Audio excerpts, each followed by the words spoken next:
the Chase Thomas Podcast, for people who have nothing but time to kill. Good for Zeus. And you don't get to pick against Penn State anymore this season, so you should be okay, Matt Green. All your big Penn State picks are over. They're gone. Penn State, it's off the bandwagon. It's over. It's Jover. Matt Green, where are we going first? I think you know where we have to start things off. Let's just, we could save this for the finale. That's what the people want. But let's just give the people what they want right here, right now. We got Georgia, Tennessee. We're going up to Rocky Top for this one. 3:30 CBS. The last 3:30 CBS game we'll see in the Georgia Tennessee rivalry. Also, really just bummed on how Georgia's schedule just keeps getting messed up. We have this history of playing Auburn, the Deep South's oldest rivalry. It's like once it gets cold, once it starts getting dark at like 5:30, like that's the feeling of the Georgia Auburn game. Now we're getting it like, what was it, in September, the last week of September this year, like October, early season, really flipped with that Tennessee game. Mm-hmm. And now this Tennessee game, I'm loving this. Like the SEC East, a big game right down the stretch, and now we're getting rid of the SEC East. So we don't have divisions anymore. But yeah, this Tennessee game basically replacing that Auburn game is kind of the SEC finale on Georgia's schedule. And Georgia comes in as a 10-point dog on the road. 10-point. No, they weren't. Or 10-point favorite. I apologize, on the road. They are the dogs. They're always a dog. And I don't even know where to start. Where do you want to start with this one, sir? Okay. Well, look, I'm just glad that Georgia fans are not in their feelings about the type of environment that this is going to be. And you saw some Georgia fans get really, because Heupel said he expects the fans to be extremely loud. Because remember, Georgia fans, when it comes to Sanford Stadium, when you have your own Georgia podcast who are talking about and videotaping fans just sitting on their hands and not doing anything for big games this year, and you have multiple qualified people talking about Georgia's home environment and the home crowd, look, Bama has this problem, Georgia has this problem. They're not the top of the SEC. They're not LSU. They're not Texas A&M. They're not Tennessee. Part of it's just the Coliseum feel. Like no one else can really come close to what Texas A&M and Tennessee are when they're rocking, just with the numbers, with the type of stadium that it is. It's a Coliseum. Like, you have a starting offensive lineman at University of Georgia right now who talked about nothing comparing to Neyland Stadium, and he's going to play in this game. Mr. Tate Rutledge talking about this. It's just different, but Georgia, you can't have you grew up a Tennessee fan. Doesn't matter. He knows ball, and that's what many are saying. And Matt Green, it's so funny to me because it's like Georgia has it all. Like, you haven't lost a game since 2021. You go into this year, you just keep winning football games. You have back-to-back national champions. You're in the best high school football state now in the country. You're in fertile territory. You have maybe the best coach in the sport right now. You are in the best position of anybody. You've built the Death Star. You've replicated what Saban built at Alabama. You're in the early stages of what Saban built at Alabama many years ago. Everything's great. Like, you're just putting teams into a blender every second half. Every team sometimes will think, is this? Oh, no, it's not. And then Georgia just stomps on your face. And this is something they've been doing all season long. Everything's great for Georgia. Carson Beck looks awesome. You've been able to integrate that. Mike Bobo hasn't been a drop-off from Todd Monken. The defense is great. C.J. Allen looks like the next superstar linebacker for Georgia. The secondary's been great. The offensive line's getting healthy. Kendall Milton finally has been healthy of late. You have the best wide receiver room in all of college football, or maybe shouldn't say all of college football, but definitely all of the SEC. And yet, you still just can't admit one thing about the university. The fan base just can't admit that the stadium and the home crowd is not very good, and that it requires the stadium and it requires the coaching staff to get up and ask the fans to actually get up for these games.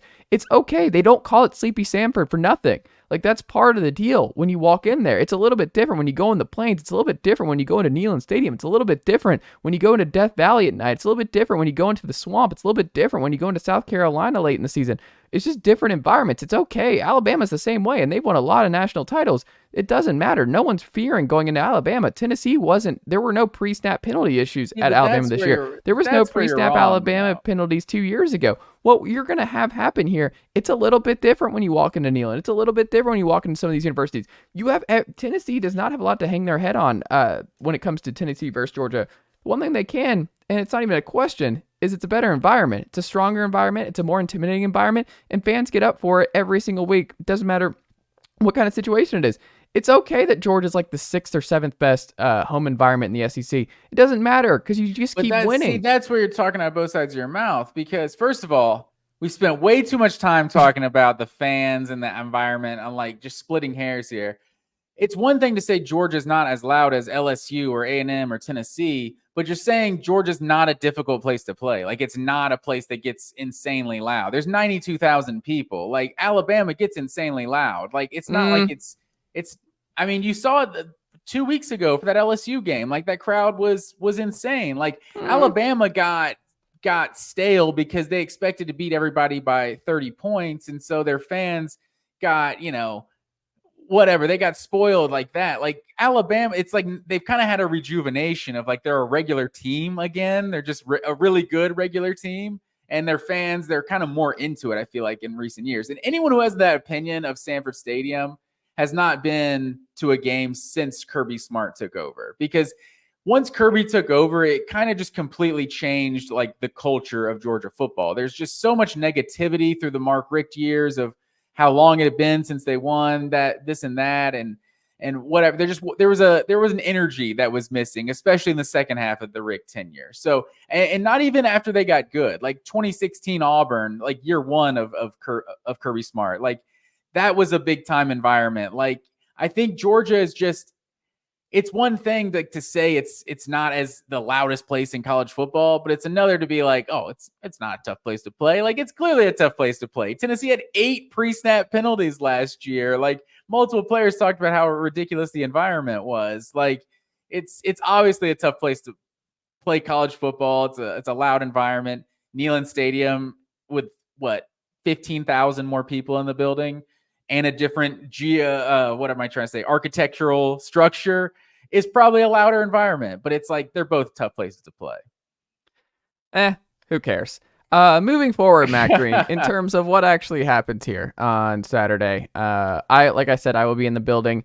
My first question to you: how does Georgia win this game? When you're playing out in your head how you think this game will go, why do you think Georgia ultimately wins this game? Because look, they're in the same spot. I think it's kind of funny that Georgia moves up to number 1 in the CFP rankings the week of Tennessee, because if you recall, that's what got Georgia upped for Tennessee when they came to town, because they felt disrespected with Tennessee going to number 1. They were going to be up for the game regardless. It just added more to it. It was definitely a nice little added motivation. So it's an added motivation for Tennessee on the back end, getting them at home. Georgia number 1, back in the driver's seat to be the number 1 overall seed in the college football playoff. They went out.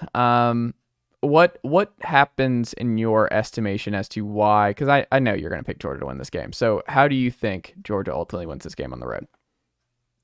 I just don't think this Tennessee team is built like a team that's going to beat Georgia. And ultimately, like, you look at like kind of what Tennessee does well. Like, there's nothing that Tennessee like does well that Georgia does poorly. It's like Tennessee's 7th in the country in sacks this year. It's like Georgia's 7th in the country allowing sacks, right? Like, they've given up 9 sacks this year. It's like one of the best in college football. Like, I think the Ole Miss defensive coordinator saw something that, like, they reviewing the film, like, literally they did not put a finger on Carson Beck in the game at any point in the game, like, didn't get a pressure on him the entire game. So Georgia's, I think, pass blocking has been really good this year. And that's why, like, I think the way Tennessee wins this game, if they're not able to run the ball, like, I think this might be a blowout, because I think you saw the Missouri game, they kind of had to give up on the run, and that's just not a winning formula for Tennessee. So, at home, I think, there's a chance, like, you've seen Georgia give up some rushing yards to Ole Miss, to Missouri, but it's still like, I just look at this offense, and this offense that Tennessee, it's crazy to say after what it was a year ago, this offense just doesn't really scare me that much. It's It's just Joe Milton. I think Joe Milton has to play the game of his life personally. Like you saw the Alabama, what he was for 2 quarters, and he was, running around when he getting buying extra time, like hitting deep shots. Like that's what they're going to have to do, I think, to beat Georgia. Because I think even if I think this is why Georgia's so dangerous this year. It's like even if it gets into a shootout, like it's hard to see a better offense than Georgia. Like because ultimately I think that's why I see Georgia winning this game, because they're too deep here. I've talked for too long. I'll let you go. Rebuttal to anything I said. Well, I think what you talked about with Joe Milton is imperative, but I think I would revise it just a little bit. I don't think Joe Milton has to have the game of his life. I think Joe Milton has to have the half of his life, because he is folded in the second half. He's gotten a little overwhelmed in the second half when they're playing from behind, when things start to unravel. That's when Joe's kind of shut down. You saw it in Alabama a few weeks back. You saw it at Florida in the second quarter. You saw it in Missouri last week in the second half, obviously. I don't think he actually has to play 4 quarters of elite football for Tennessee to win a big game like this. I think he has to play 2. I think it's one of those where, look, Jalen Wright, when he, in Tennessee 3 losses, he's averaging like 3 yards a carry, and their 7 wins, he's averaging 8 yards a carry. Tennessee can't win if they can't run the football. But that includes Joe Milton. Joe Milton's going to need to run the football in this game. He's going to need to do it well. He's going to not be able to turn the ball over in this one. He's going to have to play mistake-free football for 4 quarters, but he also just has to have a really good one where he hits a couple deep shots 1 quarter, and then he's just a solid game manager. You hope the defense keeps up and just Georgia's going to drive down the field on Tennessee. Where the game gets really tight is what happens when Georgia's in the red zone against Tennessee, because Georgia has been getting into the red zone at a crazy number, which is 50%. CBS Sports, Tom Fornelli has this stat. Georgia's offense is practically unstoppable at the moment. It has reached the red zone on 50% of its possessions, the highest rate in the nation. Like, Tennessee's secondary is banged up. The linebackers are obviously devastated by injuries. Like, you're going to be able to move the ball down the field and Neyland on Saturday.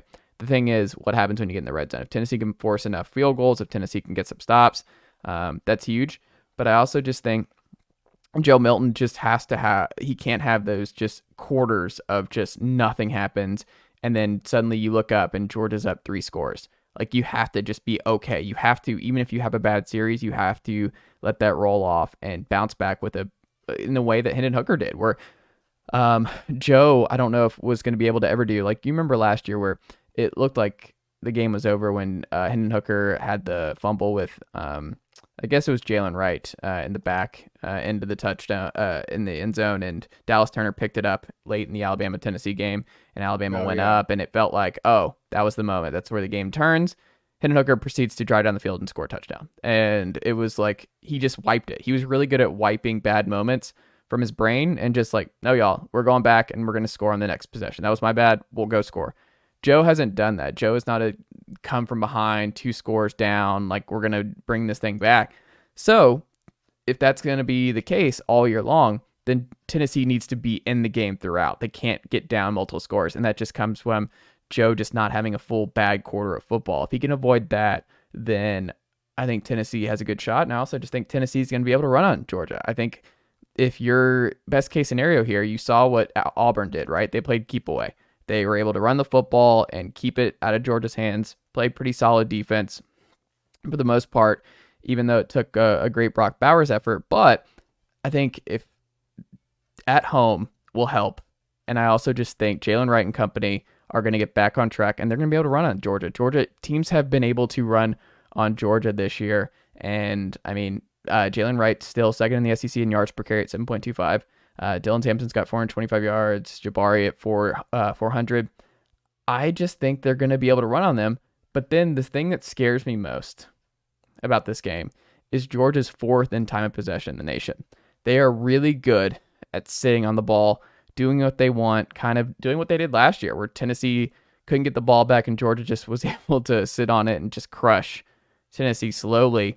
And if that happens, Tennessee can't win. So you can't let Georgia dominate time of possession like that, like they've been able to do this year. And if you can do that, then you have a shot. And I go back and forth on it. But ultimately, I'm not going against Tennessee here. I'm going to go against the home win streak. I'm going to say Joe plays a really good home game. This is a big night. This is the last big important game for him inside Neal, and you got Vanderbilt the following week for senior night. But this is it. Like, you got to leave it all on the line. I think Tennessee's going to be able to run on them, like I've said. I think that will help in the long run. Like Kirby Smart said, it's easily the best stable of backs we've seen this year, and that includes the quarterback.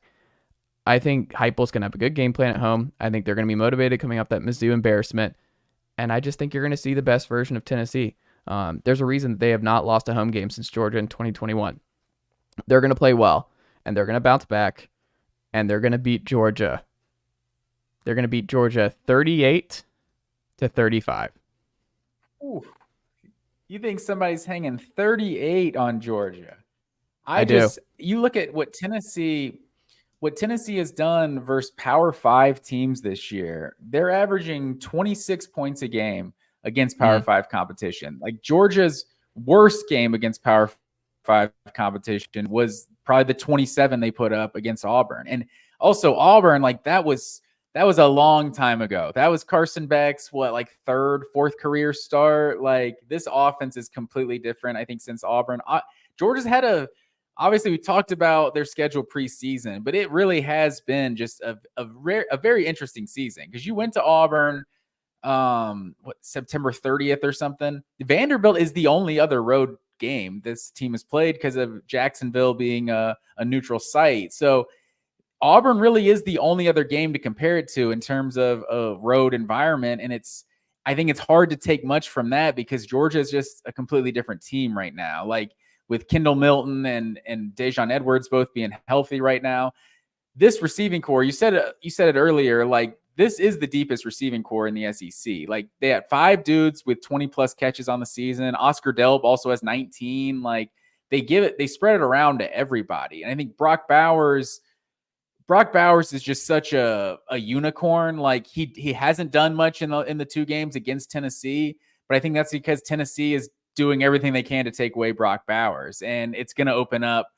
things for somebody else. So I think you can't stop Bowers and McConkey and Dominic Lovett and Marcus Rosemy-Jacksaint and Ra Thomas. I think it's just too many weapons. Carson Beck he's been feeling it, and I think this might be the game that gets him into the actual like Heisman, finalist conversation, because I don't think he wins it or anything, but I think he is starting. We know what the formula is, right? If you're the quarterback on the number 1 team, that's a damn good start. But I mean, this guy's like 3rd or 4th in the country in passing yards. Like Georgia really is a pass first offense this year, and he's the one leading the way. I think the only way Tennessee wins this game is it's got to be like a 24-20 or something. They're able to just, I don't know, run the ball, take the clock out of it. Like it's kind of crazy how these 2 teams are like kind of swapped from a year ago. Not that Tennessee's quite as good as Georgia was last year or anything, but in terms of Georgia was the more defensive minded team, and they had to worry about Tennessee's offense just, going off or whatever. And I think that's why you saw them do what they did in the 3rd quarter and try to just sit on the ball for as long, just keep that ball out of the Tennessee offense's hands. And this year that offense looks like Georgia. And I think it's going to be tough for Tennessee to really slow Georgia down too much. I'm going to take Georgia to win this game 34-20.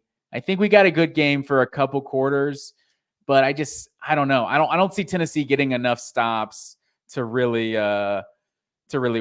challenge Georgia, like to make this a game like down the stretch.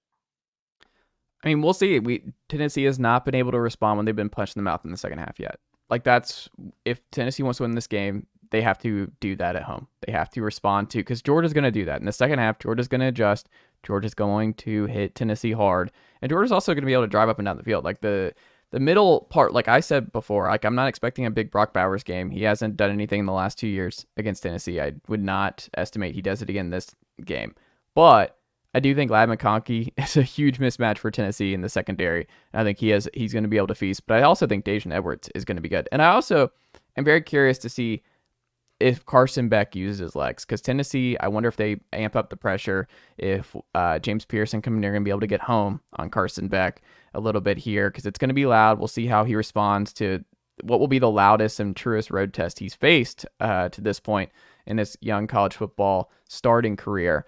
I'm curious how he responds there, because what's killed Tennessee and what killed them last week was the dump offs to Cody Schrader and linebackers who were too slow and their eyes were in the wrong place and just could not read and react and get to those guys early. But also Brady Cook on 3rd and long, like he would take off and run. And that's what killed Matt Corral killed Tennessee with it. And Jones, Georgia's the number one team. Georgia's the number one team in the country on 3rd down. No, what I'm saying is, but it has to be running. Like it has to be Carson Beck running. And I think I'm very curious to see if Carson Beck runs on 3rd and 8 and runs for a first down. That's what I'm curious. See, I just don't know why you think Carson Beck needs to run at all to win this game. Because that's Tennessee's weakness. I mean, Jalen Milroe didn't need to run to beat Tennessee. Yeah. I think Tennessee. I think there's a lot of different ways to beat this Tennessee team, and Georgia's been the best team, literally number 1 in the country on 3rd down, and Carson Beck also is very underrated with his legs. I think he's had a double-digit yard rush in 5 different games this season, including the Missouri and Ole Miss games. So I think if Tennessee is, forced him out of the pocket and they're not really respecting him doing anything with his legs, I think you could easily see him pick up a couple first downs with his legs. I think he's done it a couple times each of the past 2 weeks. But you look at Kirby Smart, last thing I'll say, Georgia won 6 straight in this rivalry. The last win was obviously the Hail Mary in 2016. Since Kirby Smart took over, Georgia's outscored Tennessee 125-31 in 3 games in Knoxville with a 3-0 record. So Kirby Smart has taken this group up to Knoxville with some success. And I don't know. It's hard to see what Missouri just did a week ago. I know it's on the road, but it's hard to see that team that just got, blown out by Missouri knocking off the number 1 team in the country the next week. We shall see, Matt Green. We shall see. Where are we going next? All right. Let's see. Where are we going next? Prime time, Pac-12. We got Washington at Oregon State. Washington undefeated, number 5 in the country. And Oregon State is somehow favored by 1. I think this one actually started Washington up